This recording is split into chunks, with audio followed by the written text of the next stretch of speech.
All right. Hello, everyone in LinkedIn and YouTube land. My name is Matt Heinz coming to you. Well, we're doing this live on Thursday. What's today? Is it the 16th, 17th now? Wherever you are in the United States today, I hope your air conditioning is working. I'm out here in the beautiful Pacific Northwest. It's hot here, but like hot meaning like 76. And Carla, I'm not sure where are you in Denver? Where are you now? I am in Denver, and it's hot for Denver. It's supposed to be 100 today, which is crazy hot for Denver. That's hot. That's really hot for you. It's really hot for Denver. Yeah, no, my mom lives in the East Bay, and she's used to Pleasanton. She's used to getting hot. But it's like 112 there today. That's a little warmer than they need to be. But anyway, we're not here to talk about the weather. We're here to talk about innovation. I'm really excited to have you here. I've known you for a long time. We don't get to hang out nearly as much as we used to back when we were on more planes and trains and all the business. And I do live vicariously through your travel. You have been all over the world. You lived in Spain, I think it was, for a long period of time. Pre-COVID. Yeah, we spent a year in Spain. Amazing. So definitely live vicariously through that. And just you've been one of my favorite writers and thinkers. And so when I found out you had your next book coming out later this month, I wanted to make sure we had a chance to talk about it and help promote it. So the new book, Rethink Innovation, will be out, I think, June 29th. That's right. So you've got a couple weeks to get to that. But you do not need to wait. You can pre-order this book right now. It is available Amazon, Barnes & Noble, if it's still around, but basically anywhere fine books are sold. It's probably at the airport, but if you're not going there, that's fine. Just Amazon, one click, you're done. Carla, thanks for joining me. Thanks, Matt. It's so great to catch up with you. I really appreciate it. It is fun, and I'm serious. Like I read all your stuff. I've been following sort of your videos and like your travels, and I always appreciate just the way that you think and the way that you sort of approach ideas. And so I was excited to see this book around innovation come out, and I wasn't surprised that this was your next book. You've written I don't know how many now at this point. This is my 10th. This is 10th book. Oh my gosh! This is my 10th book. Yeah. So is this like SNL? Did they give you a jacket? Yeah, I think I should get like a gold key or a pen or like a big gold key to someplace amazing. Yeah, I'll send you something. I'll send you a Heinz Marketing football helmet. You get that would be perfect. That'll be perfect. I'll wear it proudly. So, I mean, I know you do a lot of consulting and speaking around this topic, but for your 10th book, you've written about all things around content and all just different marketing areas and different functions. Why innovation? Why was this the next book? It kind of came out organically after Robert Rose and I wrote Experiences, the Seventh Era of Marketing in 2015. And I still have people come to me and say, hey, I want to tell you about the thing I created because of that, that process, that I understand how to create these story-driven processes. But there was this group of people who said, I love the process. I love all of this. But the thing I still struggle with is how do I come up with the ideas? And to be honest, I'm not an idea person. I'm not creative. And they started talking themselves into all these reasons why they couldn't come up with great ideas. And I think you're the same way this way, Matt, is that you have a million ideas coming all day long. And the challenge for people like you and I is how do we execute on these? And I think there's this divide that happens to people, and it starts early in life, as I found out from my research, is that we're trained into getting out of that innovative, creative thinking that we're naturally born with as humans. And then we learn the education system, we learn the university system, we learn the corporate system, and we're trained into this way of thinking that teaches us to not think differently, to not question things. And I believe this book is so important right now because everything that we've ever done now isn't going to be the same. Mm-hmm. And if you're a company in business right now, you're one of three kinds. You're a hider who just has pulled the covers over their head for the last 14 months and you're riding it out to see how long you can hide and not deal with whatever reality is. You're a survivor and you're just holding on for dear life, or you're a thriver and you're saying, yeah, I get this. And there's so many opportunities out there and there's so much around innovation and innovative thinking that we can take advantage of right now. And I want every single person in my company to learn how to think like this so they can identify those problems, they can identify those opportunities and see those problems and understand how to solve them from a completely different kind of mindset. Well, and as I read this, what I was really excited about in the book is it's not just a framework for helping you as the reader sort of unpack more innovative ideas, really connect the dots between the things in your head, the things in your life, and sort of come up with that innovation. But it's, whether you are a manager or a business leader or simply a colleague and peer of other people, your ability to sort of help others unpack their innovation to exponentially impact not just their business, but their lives in many cases as well, is pretty significant. I know that one of the key elements of this book, one of the things that really made it for me very accessible and actionable, was this 5-step framework that sort of is at the heart of the book. Talk a little bit about what that framework is and how that was conceived. Yeah. And I think one of the big misconceptions or stereotypes about innovation is that it has to be super complicated. It has to be time consuming. It has to be this, cumbersome thing that only specific people have the secret knowledge and skill set to know how to do. And I know that when I've looked at people throughout my life, and especially brought up travel, I mean, my husband and I and our kids, we've traveled a lot around the world.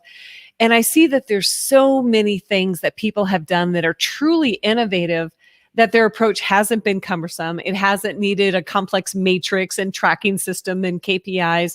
It just truly is that they saw something that inspired them, and they were able to understand how to transplant that inspiration into whatever they were doing and have some sort of incredible outcome.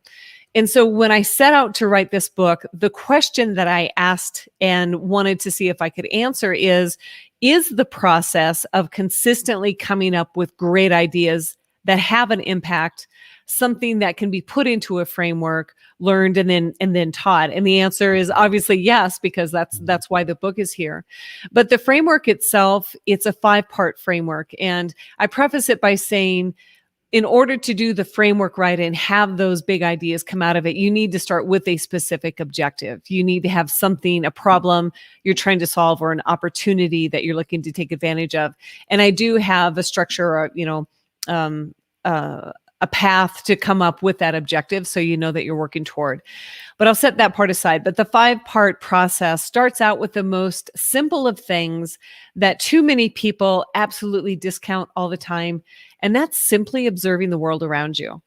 And, even though we haven't traveled a lot in this last 14, 15 months, there is still so much about what we do every day, or even something as simple as going to the park or, going for a walk. There's so much that we can observe that really has patterns in it. And that this observation, I call it, like, that's your dot collecting point. If we're talking about how you connect dots, you really have to go out into the world and experience the world so that you have dots to connect. And that's what the observe step is that time to be mindful and aware and to pay attention and look at what catches your eye. For me, there's a lot about travel that inspires my ideas. I'm also a history geek, so I love things about history and architecture. So there's all these interests that we really naturally have. Then the second step is being able to distill all of these things that we've observed. And when we distill things, what happens is that our mind starts to find patterns. It's just how our brain naturally works. It wants to put things into context and understand it. And so taking everything that we've observed is something that your brain naturally does to distill it into these patterns. Then the third step is being able to take these patterns and then start to relate them into the work that you do. So maybe a pattern that you see is something about people or communication or, tall things that get attention. There's no rhyme or reason as to what these patterns are, but then you can start to say, how do I start to build a community in a different way that's inspired by maybe an ant community, maybe the dogs at the dog park or something like that. Mm-hmm. And then you use that then as the foundation to start with your idea generation process. And that fourth step is generate. And what typically happens is that when we're looking for ideas or we do a brainstorm, we say, let's get together, let's get in a room, let's get on a Zoom call, and let's just start brainstorming ideas. But what happens when people do that is that they come up with the ideas and then they pitch them. But because they don't have any sense of inspiration or other sort of things that make them think differently, they come away from those brainstorming meetings with essentially the same thing that they've always done, or ideas that don't really push the envelope. And then they go to pitch them and their boss or their client says, that's boring. We've tried that before. That'll never work. Or if it is something big and audacious, there's no context about how it relates to the work that you do. And so then your boss or client says, no, we're not that kind of company. We're never going to do that. Just go back and do the same thing that you've always done. So in order to get to that fifth step, which is to pitch your idea, you have to tell the story of your idea from what inspired it all the way through, like what gives it context, by distilling it, how it relates to the work that you do, how it was this generated idea, and then, deliver it in a way that brings confidence and excitement and passion to the table in the conversation. So I love that. I love that framework. I think it makes a lot of sense. The objection that I hear sometimes from people, and I'm sure you've heard this before too, is I'm so busy, I don't have time to be strategic. I'm so busy getting things done, both at work and in my life. Like, where do I find the time, or how do I develop the muscle to do this on a more regular basis? Oh, yeah. And you know what? Marketers have so much to do right now. The last thing they want to be told is, now you got to be innovative. Like, let's layer something else on top of that. Right. And I think for me, that was one thing that I was really cognizant of as I was working through this process, is that it's not and on top of that, you also have to do this. I went through and I defined innovation to start with, and I defined it as consistently coming up with new, great, and reliable ideas. And a new idea is something that is, it can be as simple as something new to your industry, but you've seen it work in another industry. For example, the drive-through layout for McDonald's is actually inspired by a Formula One pit stop. Now, is it absolutely new and never been done before? No. But is it new and never been done before in that industry? That's what makes it innovative. But just having something new isn't enough to truly be innovative. The second characteristic of great is something that really inspires people and gets them excited. And, you think about what David Ogilvy talked about, those ideas that make you jealous that you didn't come up with them. That's a great idea. It's a lot more subjective than a new idea. But even new and great on their own aren't enough to be innovative. You have to have that last, leg of the stool, which is reliable.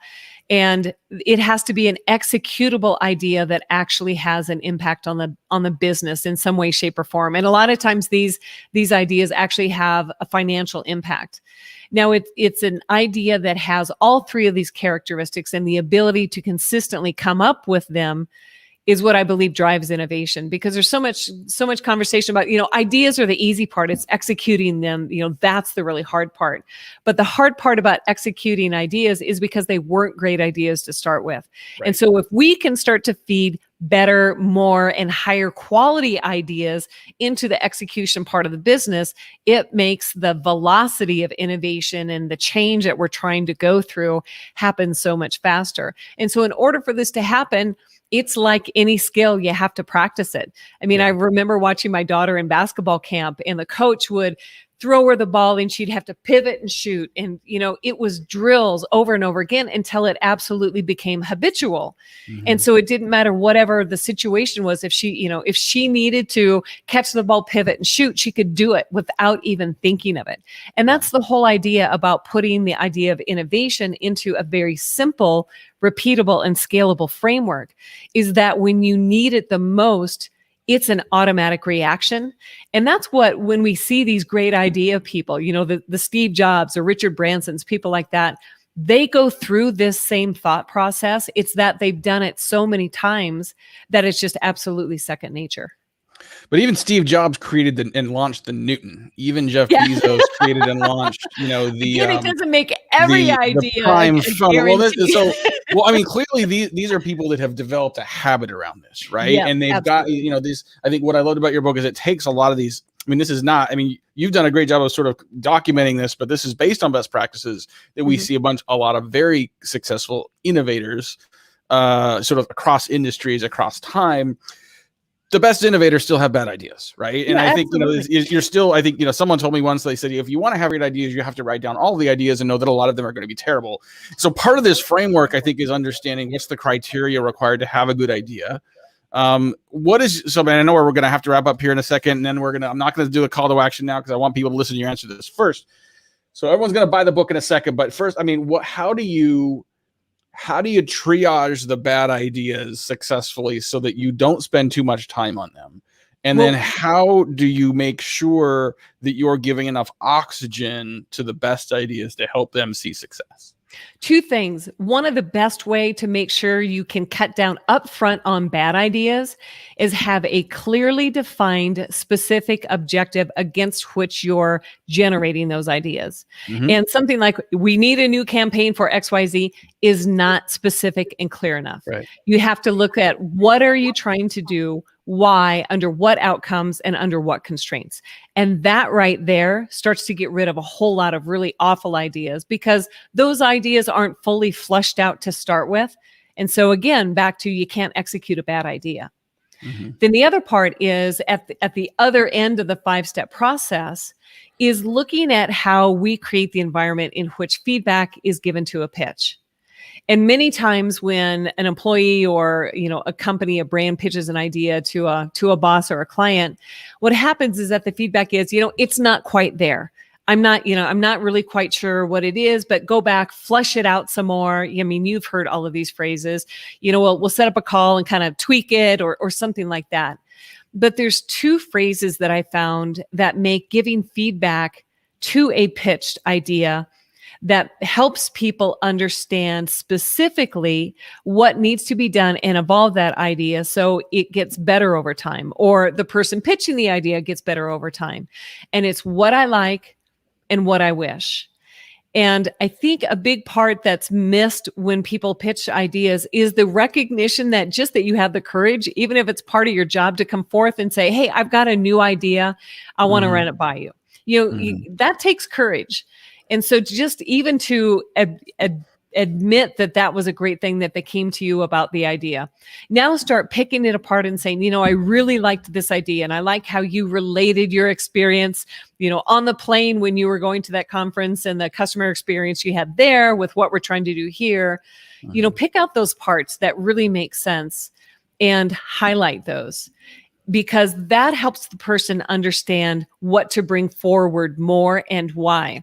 Now, the other part about what I wish, an important aspect of this statement is that it puts the emphasis on the idea and not the person. So it doesn't feel like a personal attack to give feedback that some can perceive as negative. So what I wish starts to look at, what do I wish was in the idea that wasn't here? What do I wish that was in here that could help me understand either how to make it easier to implement, how it fits into our business plan? Do I wish it was a bigger idea? Do I wish it was something that we could execute in a shorter amount of time? Do I, whatever those criteria are.